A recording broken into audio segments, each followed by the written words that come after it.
أم قتلت أولادها الأربعة دون قصد.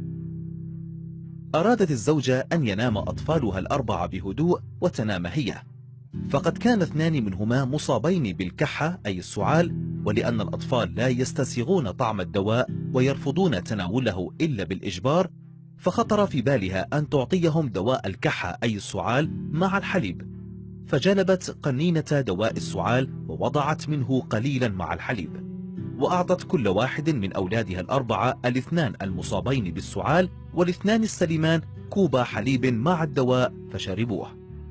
وجاء الأب بعد أن نام أولاده الأربعة وكان متبقيا في آنية الحليب قدرا من الحليب، فأفرغته الأم في كوب وقدمته لزوجها ليشرب الحليب، لأنها اعتبرت أن دواء الكحة مع الحليب له فائدة، فشرب الأب ربع الكوب وترك الباقي لأنه لم يكن راغبا بالكوب بكامله، وإذا به وبعد مرور ربع ساعة أوجعته بطنه وذهب إلى الحمام، وعند خروجه قال لزوجته: مذاق الحليب متغير وفيه شيء غريب.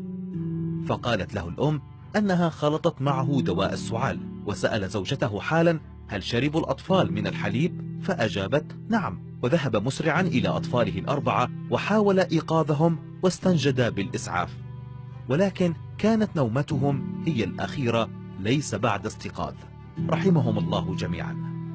وبعد سؤال الأم وأخذ علبة الحليب وعلبة دواء السعال إلى المعمل الجنائي، وجدوا أن الحليب المجفف سليم وغير مسموم، وأيضا وجدوا سائل دواء السعال سليم وغير سام.